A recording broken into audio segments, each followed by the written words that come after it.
Bonjour à tous les amis, j'espère que tout le monde va bien. Aujourd'hui on se retrouve pour une toute nouvelle vidéo, la présentation de ma nouvelle voiture, la remplaçante de l'Abarth 695 Rivalet. Pour cela on se retrouve exactement au même endroit que la présentation de la Rival à l'époque. Et donc je vais tout vous dire, je vais vous dire ce que ça m'a coûté, ce que la voiture me coûte. Peut-être qu'on fera une autre vidéo à ce sujet-là. On n'aura pas d'essai là dans cette vidéo à proprement parler. Je pense que je vous ferai une autre vidéo un petit peu plus tard à la GoPro que je vous mettrai dans la voiture. Mais tout de suite, place à la présentation de la voiture. Alors tout d'abord, si ce n'est pas fait, n'hésite pas à t'abonner, n'hésite pas après la vidéo à me dire ce que tu penses de la voiture. Donc on est sur une Mini Cooper S, donc JCW de 231 chevaux. Ça c'était jusqu'à aujourd'hui, mais ce matin on a fait quelque chose que je vais vous montrer là juste après. Donc je l'ai acheté avec 57 000 km, c'est un véhicule de 2016. Je voulais absolument donc pouvoir monter en gamme, en puissance et surtout en confort avec une voiture un petit peu plus grande et pratique que l'Abarth.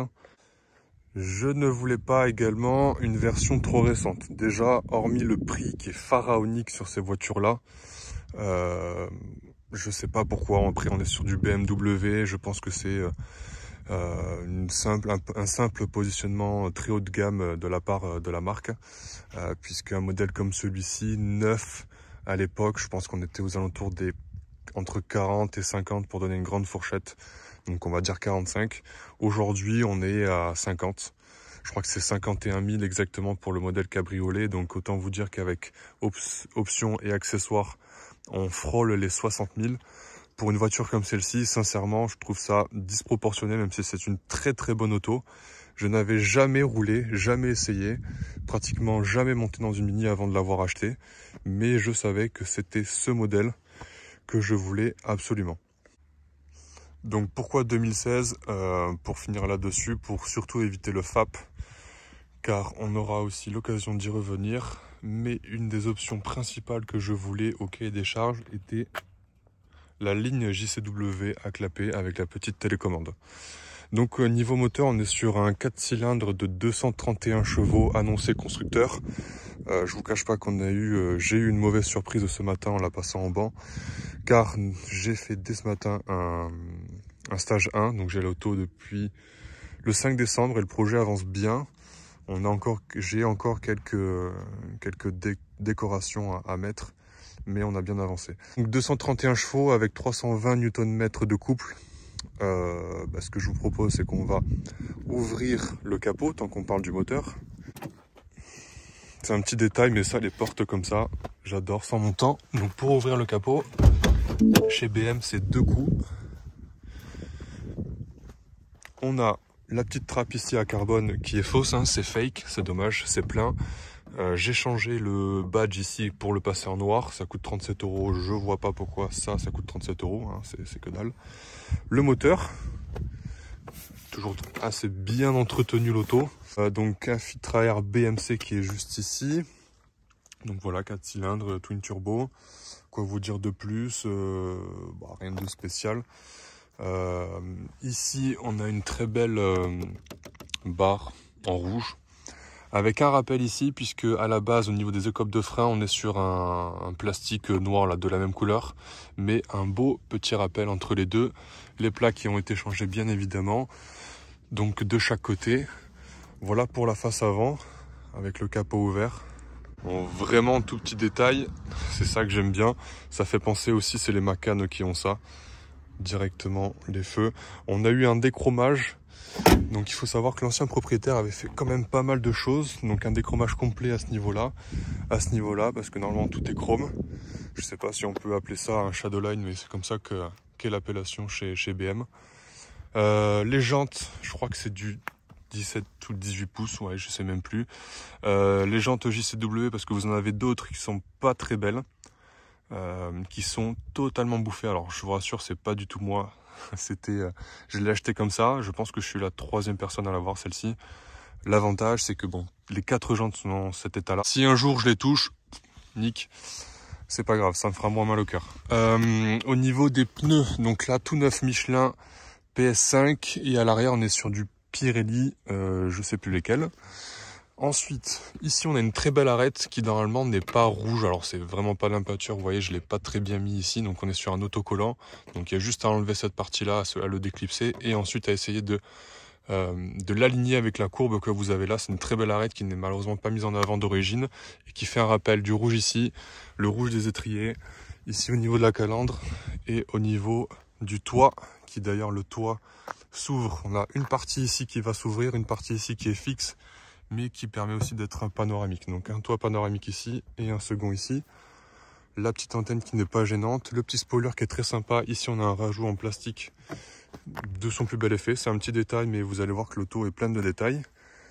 La trappe, elle était plus belle chez Abarth avec le petit bouchon en aluminium.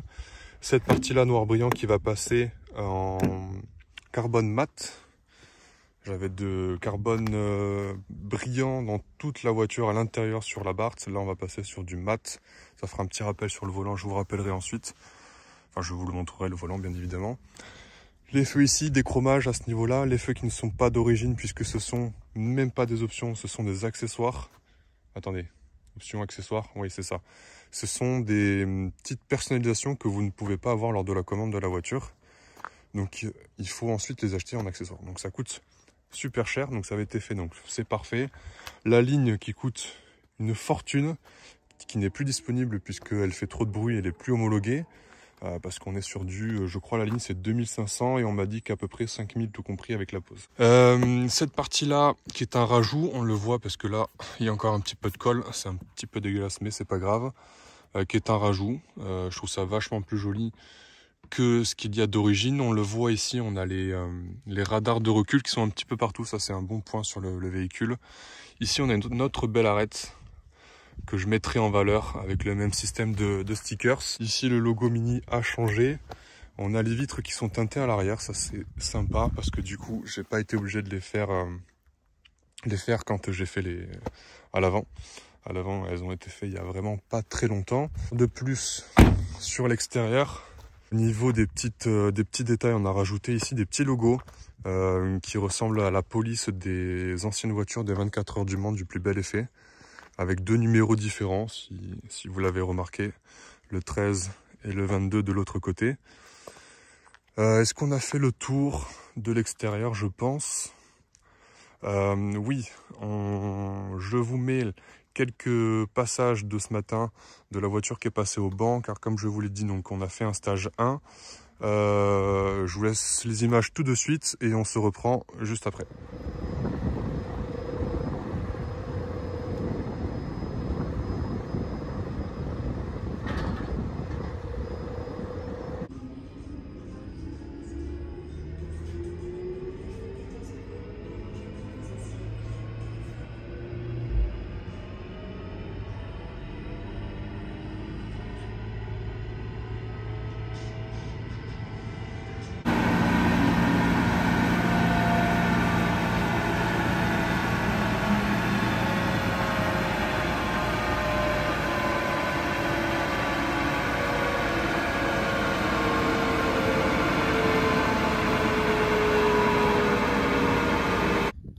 Alors, donc suite au passage au banc, très mauvaise surprise puisque la voiture étant annoncée pour 231 chevaux constructeurs a sorti 212 chevaux. Alors comment l'expliquer? Peut-être le rodage, peut-être un manque d'entretien par les anciens propriétaires. Qu'est-ce qu'on peut avoir de plus? Une mauvaise cartographie de la part de BMW, donc à l'origine de la fabrication de la voiture. Voilà, on ne sait pas trop. Au niveau du couple, on était bien à 319 pour 320 annoncé par le constructeur. Donc ça, nickel, c'était très bien. Donc l'interrogation était de savoir combien elle allait sortir après donc son passage au banc pour l'intégration de la nouvelle cartographie.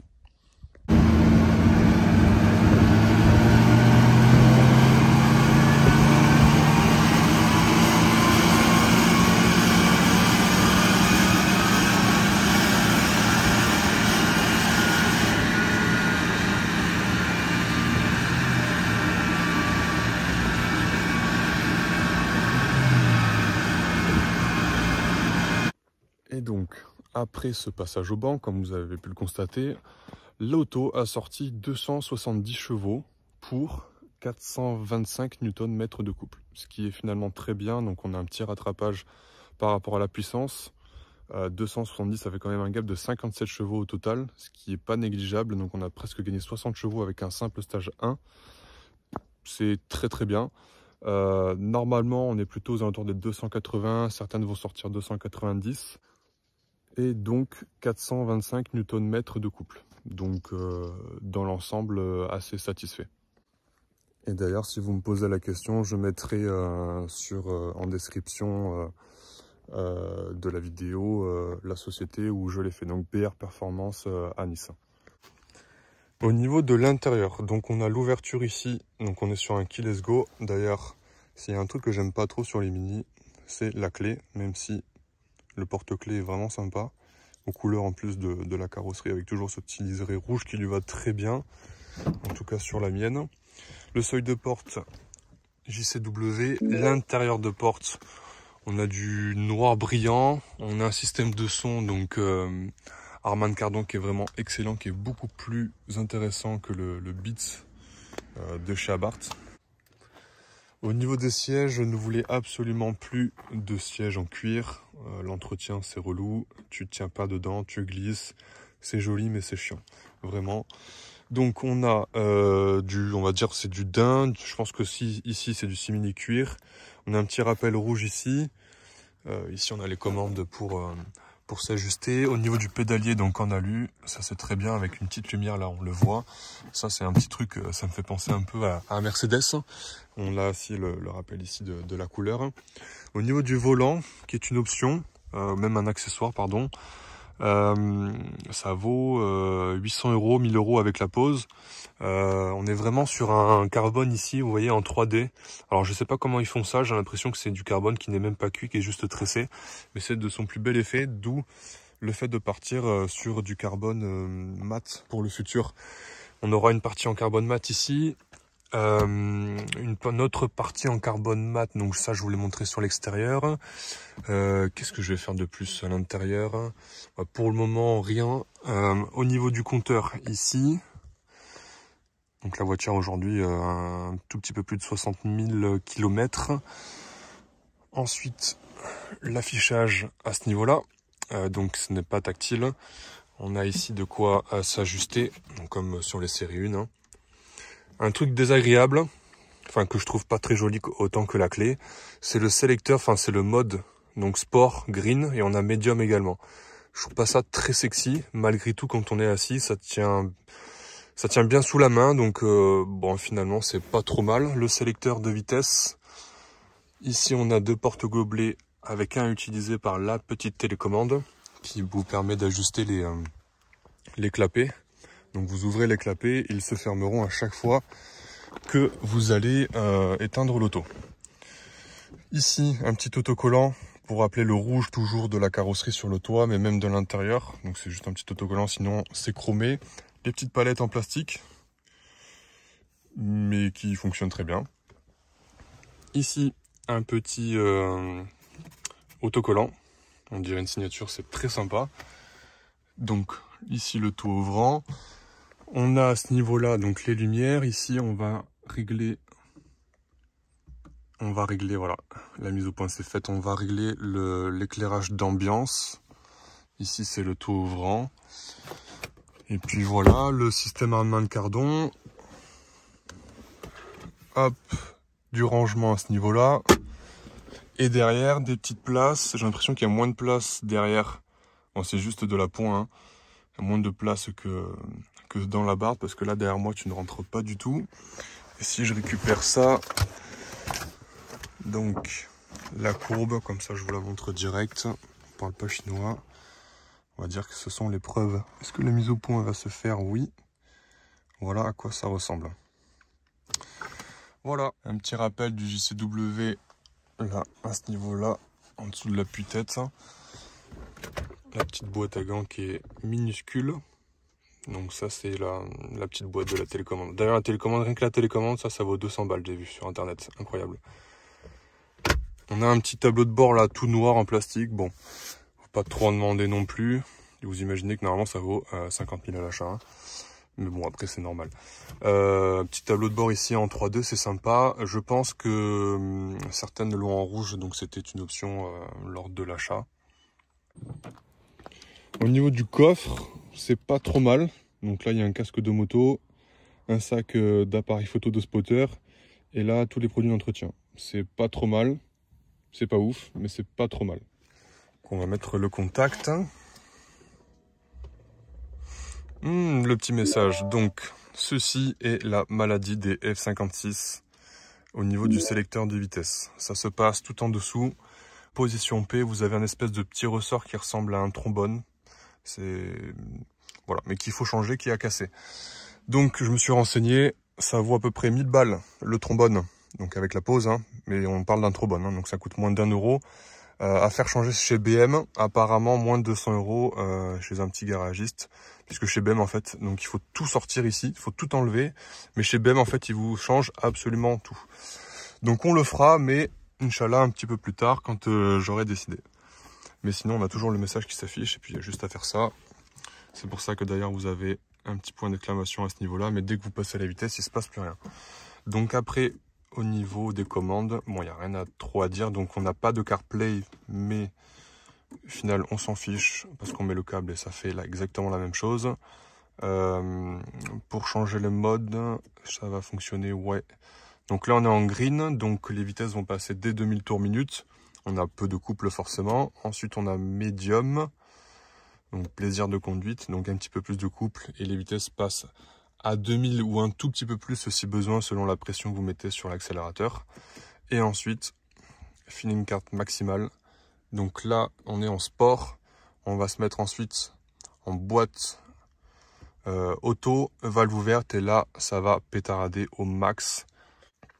Et mine de rien, vous avez vraiment 3 modes qui sont totalement différents. Oula, j'ai encore perdu une barre. Par contre, alors la consommation, on est à peu près à, allez, du mixte, sachant qu'on fait surtout le trajet pour aller au travail. Donc on est à peu près à 9 litres, donc ce qui fait une autonomie de 400 km. Soit, on va dire, allez, 80 km d'autonomie en plus que la Barth. Le réservoir, il fait 45 litres et la Barth, il faisait 35 litres. On va démarrer. Donc là, on est en sport. Donc on va démarrer, pied sur le frein. La petite télécommande. Donc là, on est en sport. On va l'ouvrir ici. Là, vous voyez de suite la différence. Donc ensuite, il faut se mettre en neutre. Et donc là, elle va péter.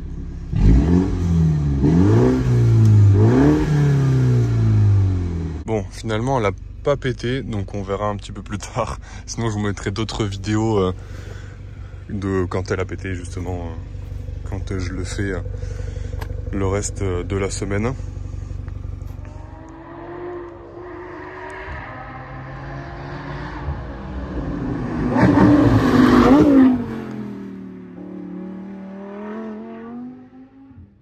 Mon petit doigt, je pense que vous l'avez reconnu, il n'y a qu'une personne pour faire ça ici. Le beau GMK, le beau Georges.